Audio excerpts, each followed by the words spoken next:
Welcome back to the B4evaKool podcast. My name is Rex45, and this evening we have Edwin in the building. I did say that right? You did. Hey, Rex. Welcome to the show, man. Thanks, my man. bad. Usually I ask how people want to be addressed. And Edwin, slow guy at the track. I don't know. Oh, come on, man. So yeah, man, welcome to the show. It's funny because we're talking like we know each other really well, and we just met at the track Spicy's track day in Jersey. We put it next to each other, and pretty much been chopping it up. But we'll get all into that and tell people about that. So welcome to the show, man. How you doing today? Doing good, man. I'm real excited to be on the show, and I want to thank you for having me on. I remember we hung out at the track and just cool vibes all around, and we just happened to have the same bike too, which was kind of cool. Yeah. That was that part was definitely cool. Yeah. And they're fun bikes. So that makes it even better. So we'll get caught up with your latest bike and all that. But let's talk about how you got into riding. What was it like for you? For me, I started riding about 13 years ago. Always wanted to as a kid, but didn't get the opportunity until I grew up and could buy my own bikes. How did you get into riding, man? So back in we moved from we lived in New York in Queens, Forest Hills, and back in the day, and you know how old I am already. That'll come out at some point. But we moved from New York to California around 1981, and I was into riding bikes. And when we got to California, I was into BMX racing and jumping, and we had railroad tracks by us in Long Beach, and we would jump the railroad tracks and got into. Then I saw these guys running around on dirt bikes just on the street, and I was only 16 at the time. So one guy had one of them YSRs, 50s. Mm-hmm. There's other 50s, other bikes. So they let me try it out. But one thing my dad told me is, you are not riding ever. You're never riding a motorcycle. Oh, and man. Fast forward, man, I found a picture of my dad sitting on a Harley with my grandpa. And I said, okay. Well, cool thing when I started riding around with my friends, we had helmets on, so I would pull up next to my dad at a stoplight in Long Beach, and he wouldn't know it's me. Oh my! But did he know you owned a bike? No, I didn't know. He didn't know. I just kept it at my friends. So, okay. Yeah. But leaving New York in '81. I mean, was it more the New York vibe back then? I mean, I gotta assume New York was crazy, like how Boston was getting crazy back then. And we're in New York. Were you? So we were in Forest Hills first, and then we went to Huntington. My dad was in the military. He's a veteran, Air Force, and I am also. And we ended up moving to Long Beach, California, because my dad got a new job at McDonnell Douglas with the B-1 bomber program. So that's how we ended up over there. And that's when I got into riding and started up. You know what? I should go racing. So I started racing the YSR, and I had a good time on that. I got third on my first race, which is pretty cool for a kid, Right. And I'm glad you finished with saying you're a kid, because I'm like, okay, like you saw guys racing, and you had to get a bike, so I assume you got a job or something, and you didn't tell your parents about this, and like, what was that like? I mean, what was that process like? And I assume you had friends that had bikes. They all had bikes. We lived in Long Beach, South Long Beach, and what we'd do is we'd keep it at my friend's garage, and we'd ride our pedal bikes. I'd tell my dad, "Hey, I'll see you tonight," and we'd ride over there, and then we'd get on our little mini bikes and go, and we'd race each other. We'd actually time each other. It was like we were racing, but unsanctioned, of course. But it was fun. Right. It was dangerous as heck, too. I can't believe I'm still alive. I mean, right? When you're a kid, you're fearless. So yeah. And so, did your dad ever know that you had a bike when did you ever fess up, or he caught you? Or? Yes. Later on, when I got in the Air Force in the 90s, I started racing Willow Springs Motorcycle Club in California, Rosamond. And I invited my family, and I invited my dad and everybody. And he goes, "What do you mean you're racing?" I said, I race bikes, Dad. I'm a jet mechanic, but I also race motorcycles. So it came out there. I was on an R6. Also, I was on the FZR. But when they came out, I didn't invite them back because when your family's there, you want to look good. So I tried to go a little faster. Oh, is that? It didn't work out. I crashed. Came back, and I remember my niece said, "Where's Uncle Edwin?" And I came back in the crash truck. I was smiling, so I didn't invite them to my races anymore. Oh well, I think you can invite them and not try to ride out a character. Yeah. I thought I could win. Oh, okay. And so you talked about the unsanctioned races. When did you start going to the track? And was that like? So around, the early 90s when I started getting serious about it, got on an, FZR, got on a VFR 400RR, which is that Honda with single side swing arm. I love that bike. I can't believe I sold it, but started racing and then got into the 125s, got into the 250s, graduated to 600s. And around that time, it was some of the guys on the track were coming up. It was like Bobby Fung, Melissa Paris, who's married Josh Hayes. She was on the track. A lot of fast people. And so I learned a lot. And got up to the 1,000 class, but then I could, being a privateer, I couldn't afford the tires all the time. Right. Went back 600s. I had a good time. I won some races, did the 300 class for the Ninja bike rentals. So basically raced everything at Willow, raced at Laguna Seca, Button Willow, just all over the place. And I loved riding. That's all I did. And never got to the point, Rex, where I was like, I hope I get sponsored one time. So I had this kids program and approached Honda, approached Jack's Pacific, and actually Honda said, "Hey, we'll give you a couple of bikes and see how you do." And it was cool because obviously I wasn't, you would have heard my name by now, but back then I was going pretty good, but it was more about the kids then, and the bikes were cool. You got some bikes from Honda, some the fluids and everything, and it was neat to be sponsored, but not totally. It felt good. So I got a taste of it, but then when I was in the Air Force, I got moved around a lot, so I didn't get to stick to it. But I always raced wherever I went, so it was nice. Wow. Okay. So you always kind of just found tracks at different places. So let's talk about the vibe of what it was like then racing in the 90s in California. I mean, Laguna Seca is an iconic track. Button Willows. Everyone that's into motorcycles in the U.S. is on a track. That go to a track knows about that track. What was the vibe like then? So back then, it's so different now. Obviously, you're still racing, but back then it was. I think the camaraderie was a little bit different because I felt like I got a lot of help. A lot. Like if I needed something, a part or whatever, I just walk over to somebody in the pits and, "Hey man, I got that part. I got the same bike," and it wasn't about bartering. They just give it to you. Right. Yeah, and it was neat.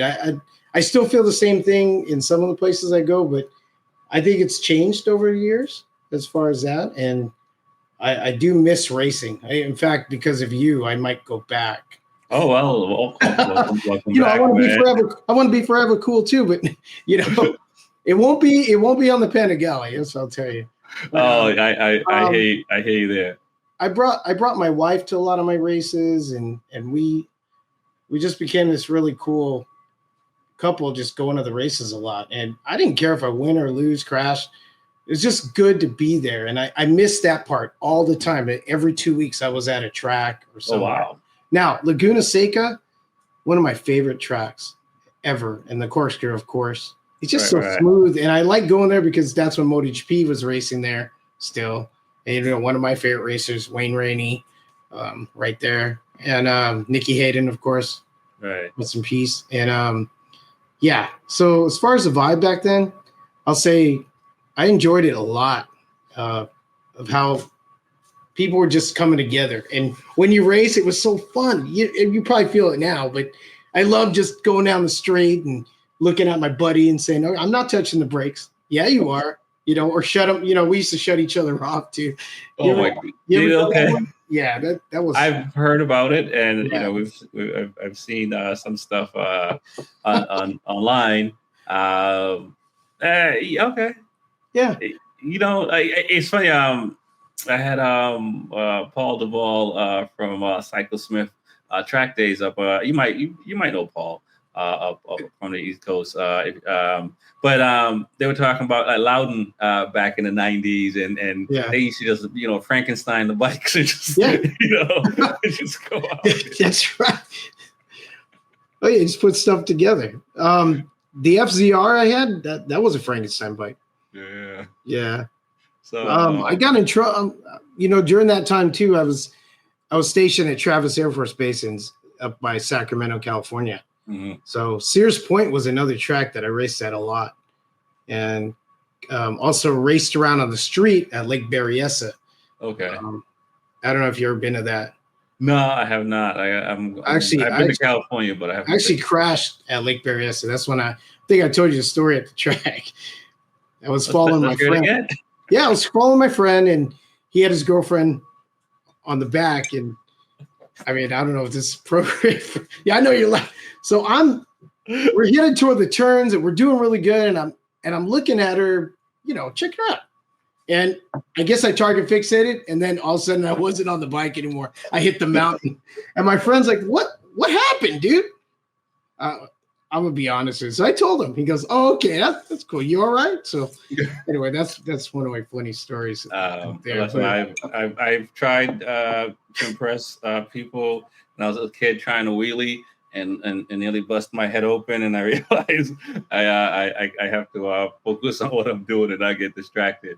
And try not to. Well, I don't do that anymore because I don't ride much on the street. I think anymore. We talked about this. And well, let's talk about that some more. Not riding on the street, and we'll get to that because I think we're like in the '90s, and so you left California at some point because of the Air Force and stuff. And so where did you land next? And what let's talk about those tracks. And were you able to just take your bike with you when you moved, or did you kind of have to sell off and then rebuy? Like a lot of the stuff I did in California when I got moved around to different bases, it was mostly in California. But if I came east, I knew some Air Force buddies, and they'd lend me a bike, and I'd do track days or something like that. So I was always on a bike. Always commuting on a motorcycle. I had the Honda Interceptor at one time. I had a lot of bikes. My wife's like, when you go on this thing, you should tell them you've owned at least 30 motorcycles in your lifetime. Wow. And I said, she goes, you should write it down. I go, I'm going to do that. But she's right because she knows it's her money too. Right. Well, there's thanks, man. Let's hear it. I mean, you mentioned up to the R6 and the Interceptor. So, was it more just race bikes, street bikes, and race bikes? It was all of them. Like you had 6 bikes. I had at one point 8 to 9 motorcycles at a time, and maybe half of them were race bikes. The rest were street bikes, and I was doing stupid stuff too. I'm gonna admit it. I used to do Angeles Crest Highway. My first Ducati I bought in 2003 was a Monster 620 IE. You ever remember that one? Yeah. Bought it Pro Italia in California. Had the sticker and everything? Yeah, I used to rip around on that. But I got into the R6, the R1, the Gixxer with the S-Rad. Remember that one? It came with a nice tail. Yep. So just going everywhere, I wanted to just keep riding. And that's what I did. I had a couple of accidents on the street, and nothing major. Most of my other stuff happened on the racetrack. So, good times. Good. I wouldn't trade it, man. It's been good. And even now, I'm in my. We talked. I'm 55. Getting up there, and I'm still riding, still helping people, as best I can. Right. I get called out a lot, hey man, you used to race. I go, yeah, I used to. So when did you stop racing? God, it was before we moved here, so 2016. Oh, okay. So you just took a break. You're taking a break. taking a break. Yeah. Taking a break. But when we moved here, we sold everything and came to New York. My sister said, "Hey man, you're all done with the Air Force, all that stuff." He goes, "Why don't you come back East Coast?" Right. And so we came back. I had nothing. We sold everything: bikes, dirt bikes, the diesel truck, all of it. Moved out here with our suitcases, and I was like, "How am I going to get back in this motorcycle scene?" And what happened was I went on Craigslist, and we're looking. It says Ducati test rider needed. Wow. I said, that's gotta be a scam. Doesn't that sound like a scam? It sounds like a scam. Yeah. So called up the number, sent my resume. All of a sudden I get this call from Ducati New York in Soho. No hey, kidding. we're very interested in your racing background, your mechanical background. We think you'd be a great fit. I was like, are you serious? I went there and I became Ducati New York's test rider. And so what does that mean? You just get to test the bikes? Or it's the coolest job on earth. Every bike that's brand new gets PDI'd. Every bike that gets serviced has to be test ridden a certain amount of miles. Yeah. So for every bike, so I got my regular pay, plus for every bike I rode, I got a stipend. So if I rode 15 bikes that day, I made a lot of money. And all I did was just ride around New York City.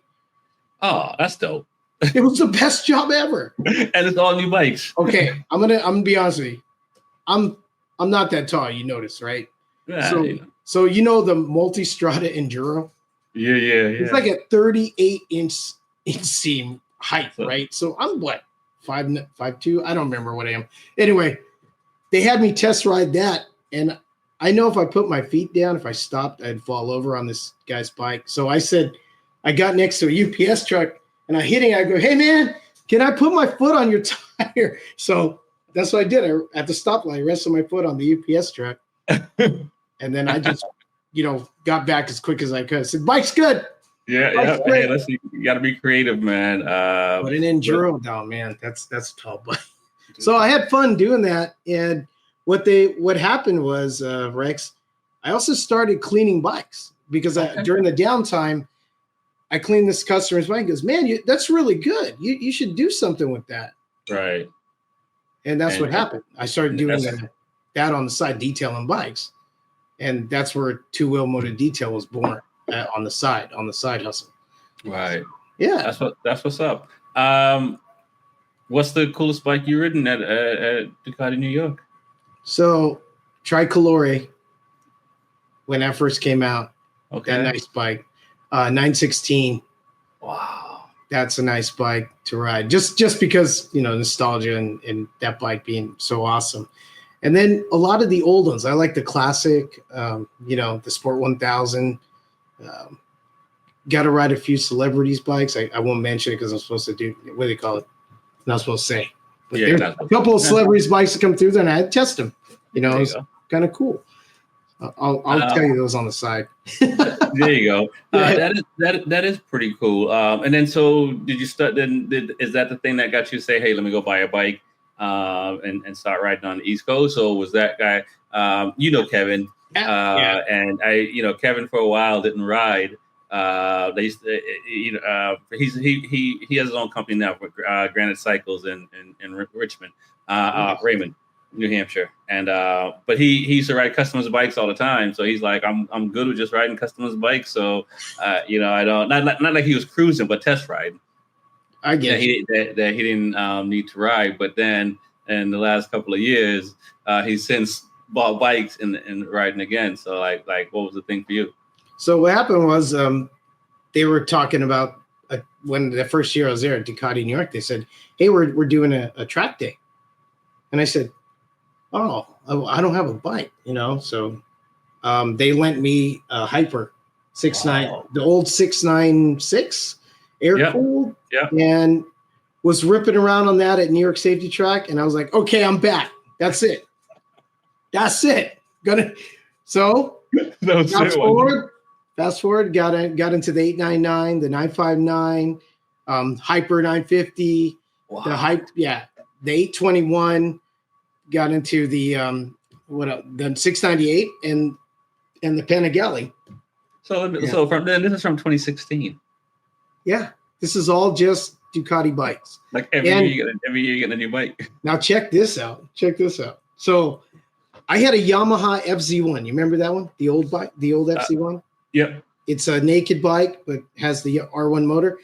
A customer, I was picking up a bike for Ducati New York, and the customer had this ratted out FZ1. Goes, hey man, could you just take this out of my garage? Give me 300, it's yours. He goes, is it running? I said, he goes, well, it was, and I don't know what's wrong with it. So gave him money, brought it back, paid some of the mechanics. They got it running, and I flipped that bike, but I rode the heck out of it. I brought it to the track. I love old bikes. I don't know about you. I love it. It's got no anything on it, like no electronics really. Oh yeah. I mean, I think only my Panigale, well, my KTM has electronics, but it's not, I don't, it's off. My 1198, it has, we talk. I wouldn't call that electronics. Like we talk. Well, I told you when we were at the track, that was the first time riding the Panigale B4. Yeah. They had 1 mile on it. I know, dude. That's pretty wild. That's people pretty like, wild. You break them in on the track. I was like, yeah, just bring them there. Yeah. But that bike, the electronics of that bike, oh my God. I would be more. I think the brakes for me would be the bigger thing. The oldest bike I've owned was I guess 2006, 8. Wow. I guess 07. Well, I had a 2003 SV650 for a race bike. Love that bike. I guess that's the oldest bike. That's a good bike. So as long as the brakes are good, I'm okay. You know, I see some of these guys ride these vintage bike and they got drum brakes for up front. Oh yeah, that right there. I'll draw the line. I'm not doing drum brakes. Okay. So power to brake ratio. Well, with the way you brake, man. I got to witness that. So yeah. Yeah. You're braking good, my friend. I gotta get better. We all do. So was it because of Ducati New York? Why you? I mean, you already had a Ducati Monster before, but what was the catalyst to just say, "Hey, I'm only getting Ducatis"? So like I said, I've ridden every Since brand, 2016, raced every brand, and when I started riding the Ducati, I mean, the 2003 620 IE is a great bike, but when you go to 2017, fast forward, the bikes have evolved, and I've never ridden, bikes like that where, Panigale, something that costs more than my car, So yeah, most of them. My truck. I love the feel of the Ducati motor and the way they build the bike. You have, they always talk about the passion. They put it behind that because you can feel it when you're riding that motorcycle. Like, man, even the way it turns, the way it feels, the way it looks, everything's done. And I think Ducati has come a long way and said, you know what? Like we've been doing forever, let's just make this all encompassing and keep that going. And that's what they did. And I fell in love with it. In fact, I started talking so much at the store. They said, hey, why don't you be a salesman? So that's when I got into sales, selling Ducatis. And what I loved about selling Ducatis, because I rode Ducatis and I could tell people. I remember when I didn't own one at one time, they're like, well, you don't own one right now. So you know what you're talking about. So yeah, I love that part. I think one of my biggest regrets so far in motorcycling is not racing the Ducati. And I've raced Yamahas, the SV, the KTMs, and all on the guise of I don't want to spend too much money. But you know what? You spend the same amount of money. It's true. It's like I'm like, you are correct. Yeah, I look at the numbers. I'm like, the same amount of money. What are we talking about?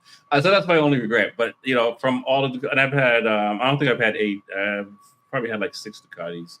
Wow. Okay. Yeah, 848, 1198, the Hyperstrada, Multistrada, and now the Panigale. Right.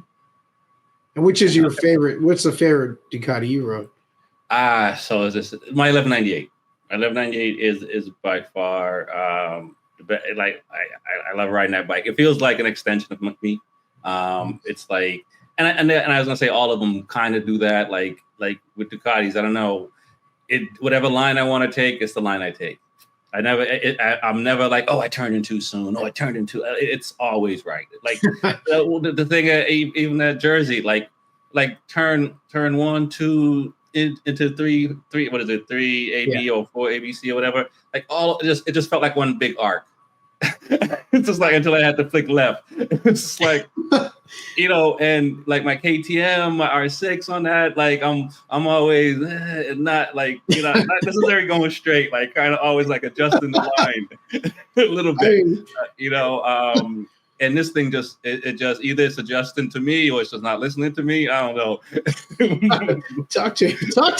But so my 1198, but the Panigale, is I guess the difference would be riding something without electronics and riding something with I would say the older cars or bikes without tech. It's raw. It's what I'm used to. Yeah. So it's for me, it's refined, right? I don't think it's unrefined. I've heard people talk about how lumpy the bikes are, can be at low speeds and stuff like that. I don't see any of that. Like, I don't know. Like my clutch and throttle, like, it's fine. So like the Panigale is just so refined. It's almost like I think I want to change my last name to Rossi or something because I feel like I can do more than what I'm capable of doing because it's like at least with the 1198, it's like, you sure you want to do this?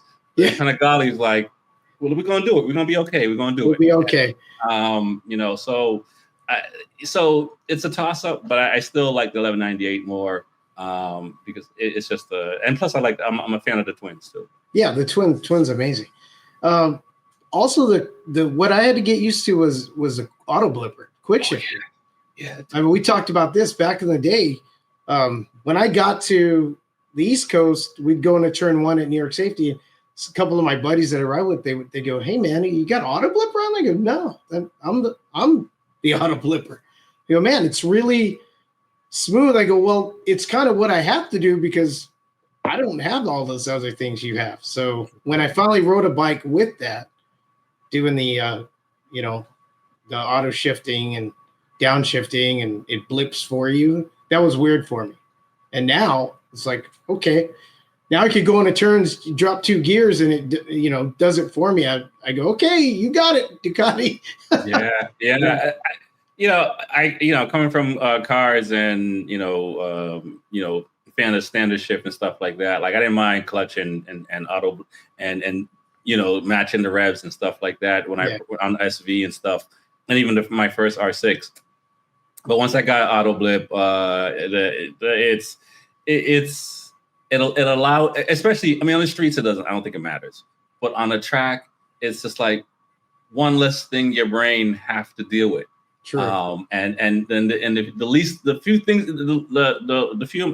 amount of things you have to deal with on a track, the better. Because when you can just ride, you don't have to think about like maybe 1 or 2. Just entry, break in, entry, apex, and exit.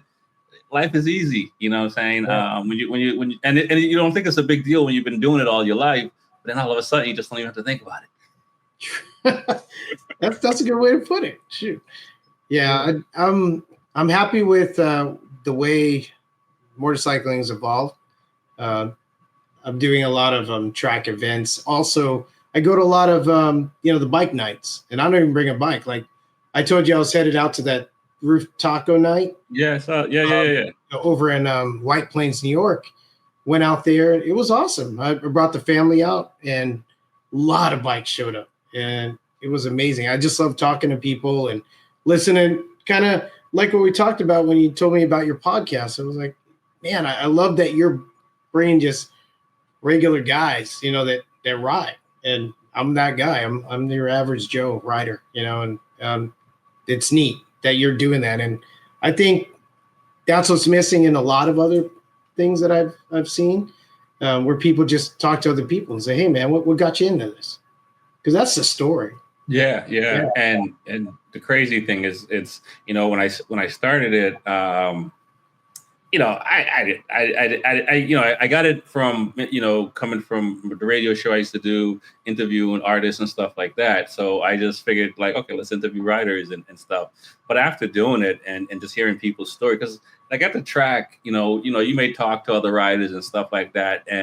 But we all kind of focus on our own thing at the track. We're all pretty much trying to stay locked in. Maybe after the race is over, we'll chop it up. And maybe after a few rounds, you may get familiar with certain people. So maybe you might gravitate to chopping it up with certain people. But like this, it's just kind of like you hear people's story. And it's just like, it's so dope. And I don't think, I didn't get that from the track because again, we don't have enough time, in that moment to, I don't know. I'm at the track. I kind of keep my head down and the tent's closed. Talking about that, a lot of guys and girls that ride and they're talking about, they love the speed the speed for me, racing and riding. It was never about speed. Going fast is easy, just twist that throttle. But what gets me all crazy and jazzed up about riding is getting the turn right. Yeah. Getting it set up and then knowing when you blew it, and say, okay, I know what I did, so I'm going to come around again and do it right. And then I love listening to other people like you or me when, someone tells me, hey man, I was watching you. Yeah. I think you could do this. This might get you through that turn better. And no matter what age you are in the motorcycle industry, you always can learn. Always learn, right? And that's, I ran into that kid from the track that we were helping out, Dylan. Yeah. F4 Formula One car racer. Yeah. That guy, Barry, dragged his knee that day for the first time. I know. Never been on a motorcycle on a track. I ran into him at that bike night. Oh, no kidding. And he goes, oh, he was talking and I was talking about him and he goes, no, this is the guy. And I know this is the guy. And he goes, no, man, all I had to do was listen. And to hear that from a kid that young, right, it's never been on track. And he says, yeah, I listen to everybody talking, including you. You were getting pointed. And he listened. And that's right there. When you see other people get it, that's cool. Right. And, and I think that's the part about motorcycling that we don't get. It's like that. It's the details, right? Because it's the details that makes us faster. And like when Dylan, we're showing him stuff and he's like just picking it up and then he's going out there and trying it and coming back. And that was pretty impressive because in every sport, in everything, it's the details, right? I mean, it sounds simple, but that's the difference between the regular people and the great who pays attention to just the small things, because we're all pretty much competitive in everything we do in life. But it's we stand out by who just pays a little bit more close attention to those details, and it was cool. It was cool to see and see you guys, and even myself. I try to add a little bit when I can to the motorcycling community, because that's what I think that's what's not necessarily missing, because I've seen it grown since I've gotten into it. But that's we like the U.S. needs to get the motorcycling community like Europe and not the rest of the world, but most of the world. I'm with you on that one. Yeah, agreed. Yeah. So that's what's up. So now, so you got back into bikes, and you're also doing track days and training people and coaching and stuff like that. So like, you got the hyper and went to the track and then bought 8 bikes. So, and not all, I don't have them all right now. Now I'm down to, I literally, my Panigale and a TTR 110, which is my son's learning bike. Yeah. So, So what got you into coaching and doing more track days? Yeah. And the coaching part, I was just started helping people out at track days. I wasn't really, no one was putting a vest on me or anything. I was just helping people out, and then started going around that, hey, there's this guy, he likes to help people. And now it's really nice. And I'm humbled by it. A lot of the track day events invite me to come out and help. And that's what I do. I'm not the fastest guy out there. I'm not the best guy, but I'll help somebody and help them reach some goals. And that's a reward for me, And that's what got me into it. I remember when I went out, no one was talking to me when I first went out ever to a track. And I was like asking people, they, oh, you'll figure it out. And then you get some people like, no, man, here's what you do in this turn, and you get that. And people need that, someone to say, hey, let me hold your hand for a little bit, right? Show you the line, and then a lot of the riders that go out there and learn from you or me, or they end up being faster, because they know how to listen, and I think that's neat. So. Yeah, it is neat when people can listen. Yeah. Yeah. In that instance of learning, but in life. Because, yeah. Well, if you get someone who says, yeah, I know. Yeah, I know. Yeah, I know. Yeah, okay. All right, all right. And because and I laugh because I think about my daughter who she plays tennis. And one of the last times, I was trying to correct something she was doing in her forearm swing, and she's how kids can be. Yes. They're listening, but they ain't looking, they ain't acknowledging, they ain't doing anything. And then it was like 2 days later, one of her coaches said the same thing, and so it was kind of rewarding that she was like, oh, okay, so I do know something, even though I'm not hitting the ball as hard as you and running as fast as you or doing any of those things. I might know a little something. So, listening is important. And I think sometimes when young people see people who may not be performing at that level, they think that, okay, well, they have nothing to teach, and that's not the case. You don't have to be, you don't have to hit like Mike Tyson to teach Mike Tyson. Well, there's a hitter right there. That's an extreme one, but yeah, that's a hard hitter right there. But, so that's interesting. So you got into coaching and doing that stuff. Now, for me, I started racing in 2013, and I guess my first track day was getting my license with Penguin. After that, I didn't do any track days until I think 2019. So you as a racer doing track days, is that giving you everything you need? No. So thank you. I was waiting for this question. I love racing, and I talk to a lot of people at tracks that ride track, and they're like, is it different? I said, it is different. And I think you'll agree. Track day and racing are two different things. When you're racing, you're on that line. I love that when everyone's the flag goes. Now it's a light, but whatever it is, and that adrenaline, everybody diving into turn one together. That right there, I miss it. I just miss racing, man. I'll just tell you that. Thanks a lot. You okay? But here's your back though, right?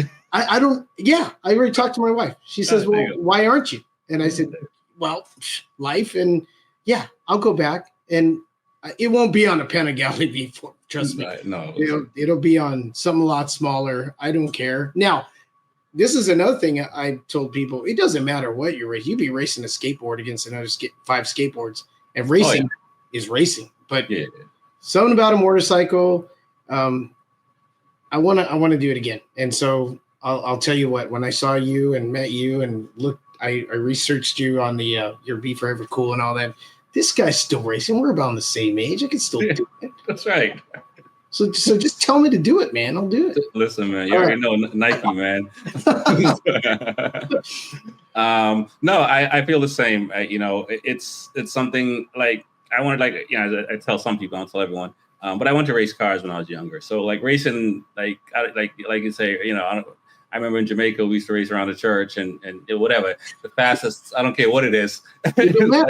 Competition is I was that competitive, still competitive. So to be able to do it later in life and to do it and to do it as long as I've been doing it so far, and been fortunate because I've been able to. I think I've been 17 tracks in the U.S. Yeah, and in 2019 I was only at Loudon. Okay. So which is an amazing track. Yes. Yeah. Listen. Loudon made me who I am. So I'm. Well, the saying, right? They say you can ride Loudon. You can ride Loudon. You can ride anywhere. Yeah, yes, exactly. I heard the late great Nikki Hayden said that. Yeah. But yeah, so but being able to go to different tracks and just yeah, it's fun. I mean, at my age, I'm not looking to go anywhere other than just be competitive and go out and try to be the best version of myself for that weekend or that day or whatever the case may be. But no, it's something that I hope to do, for another 20 plus years if I could. I'm an 80-year-old dude. They might have Formula 80. You never know. Is there a Formula 50 still? I don't even look at that. Is there? I don't know. I think there was, but I don't know if there's one anymore. I think it's just 40 and above. If you're 40 and above, you're in Form. Because I don't know if Neymar still had it, but they even had a Formula 60 class at Loudon. Really? Yeah. So they had 50 and 60. I'd have to check the rule books and or the different race classes to see if there's a 60. Because I know when John Grush, and when he turned 60, I think he turned 60 and jumped up and I think that's when they created that class or something like that. That guy's so fast about the details. Oh yeah, John Grush, yeah. Eric Wood, fast. All these guys. So no, it's definitely. I'm not going to race my Panigale. I probably might not even race my R6. I'll probably just race either twins or I should say lightweight or small bikes. Just because there's no need. I think I'm headed that direction. Smaller, even lightweight supermoto something. Yeah, just say, hey man, I'm still doing it. Yeah, and a KTM or Ninja 400 is a fun bike. I mean, it's not like you're not having fun ripping around the track. I didn't come off the track and like, oh man, this is awful. Well, like I said, you could be going 90 miles per hour, and if you're racing somebody, it's fun. Exactly. I mean, just to also, when you're racing, you got 5 people going to the same place in the corner, and you get it right and come out in front. You're like, yeah, that's cool. I love it. It is cool. It's cool when you're up front and you're battling. Not as cool when you're in the back, but nonetheless, still racing, man. It's still racing. Hey, listen, I was in the back for a while. So I know I don't want to go back there. I've been for so long. You know what's nice when you're lap traffic by the finish line and it's the last lap. Look like you were there. Yeah. Well, it's nice when you're not getting lapped. No, I know. That's like, oh, I didn't get lapped this race. That's gonna be me when I come back and be like, okay, let's go. But I'm inspired again, and I've been thinking about it a lot. And I'll say right here on your podcast, I'm gonna come back. Nice. Do some racing, man. It's in my blood. It's always been. I race Hondas, and I told you I used to have the CRX and the Civics and all that racing in Long Beach by Terminal Island. Fast and Furious. And when that came in, I was like, whatever, we've done that. I'm not Vin Diesel, but hey, I get it. Nah, but man, cool stuff. When that came out, I had a Volkswagen, so I was. Oh yeah, I remember. I wasn't impressed. Scirocco had a Scirocco. Remember that? Oh yeah. Listen, I almost got one. I almost got one. Carbon edition, 16 valve with the 16V on the side. Remember that? Yep. You already know. But not to get off the weeds and jump into cars too much, but if it wasn't for like Volkswagens, I don't know if the Hondas would have taken off because everybody was doing Volkswagens back in the day. Do you still now back to bikes? Other than Ducatis, I still like other brands. I like they all have their own characteristics. But one thing about Honda, that's a smooth bike. I remember my first CBR. They were the old the F1, the F2s, F3s. They were smooth, cool bikes and fun bikes. You throw right on the track. I like all. I like all brands. In a perfect world, I'll have as many Porsches as Jerry Seinfeld and one of every bike. So I'm a fan of KTMs. I have 2 KTMs. I have 2 Yamahas. I have 2 Ducatis. And I'd love to get some other brands if I in the future. So I'm a fan of bikes. I'm a fan of cars. Bicycles, anything with wheels, just about, except for actually I like skateboards too. So anything with wheels. Skateboard's cool. Look, now you're jumping out of the weeds into the skateboards. Huh? I skateboard a little, but now you raced BMX, Rex? No, I didn't race. I didn't race BMX, but I was pretty competitive in my neighborhood with tricks and jumping over all type of stuff and all that. You tabletops? Oh yeah. Oh yeah. I was good on a mountain bike too. When you're riding motorcycles, it kind of translates, especially if you're doing dirt bikes also. Yeah. We used to go to the desert all the time during the winter in California because you can. It's not bad. Yeah. I did a lot of my stuff, learning how to slide and things like that. And that's another thing. Perishable skills, if you don't do it enough, it's just going to go away. And right. Yeah. And learning how to slide is important, especially in motorcycle racing. And that's my, so I do have a trail bike. And I've been trying to get into that more lately. But that's the thing. When I was younger, I wanted to get into dirt bike riding, but my parents was like not having it. So they didn't want you doing that either, huh? No. And my mother was probably right. I probably would have killed myself. So because I was the kid that on the block would be the first one to try it.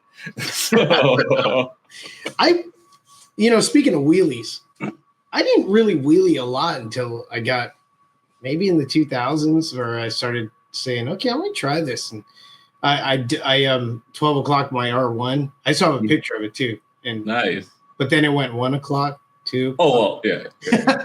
That's so. I crashed it, and I stopped doing them for a while. I was like, I'm not gonna do it on my sport bikes anymore. Yeah, I was pretty good at wheeling on bicycles, but bikes. I didn't want to drop a bike, learning how to wheelie, and so it's one of those things. I'm like, maybe I should get like a small dirt bike, whatever.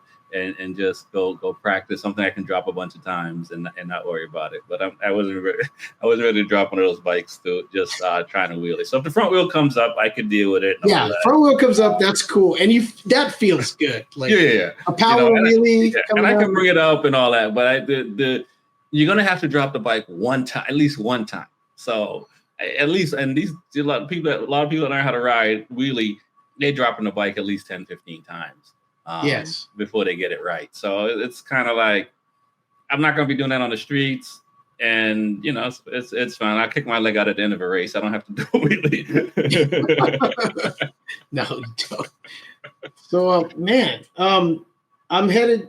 I know we talked about it. I'm headed to the Warhorse HSBK opener in Poconos. I love that. That track is fun. I've heard. I haven't been. It's a fun track. Probably not the best track for a V4, but it's still fun. There's a lot of the banking, things like that, and so that's my next track day. But I hope to see you at one again. Yeah, we'll talk and figure that out because I definitely want to do some up there. I don't plan on taking like the V4 to any small tracks. In all honesty, if it's not a bigger track, I'll take one of the smaller bikes. It doesn't. Coda, right? I'm taking it. I'm taking it to Coda and Laguna Seca this year.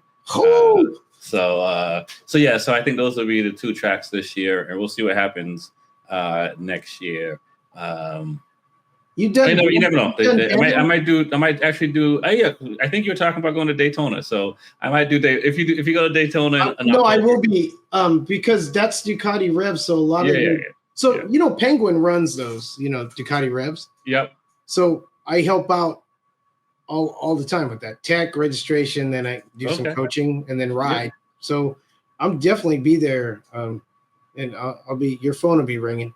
So say less. We'll make that happen. So, man, I want to thank you for coming on and tell people how they can find you, your 2Wheel Moto details, because that's the one thing I hate doing the bikes, man, cleaning them. So one Oh, thing, yeah. my bikes are always dirty because I'm riding them.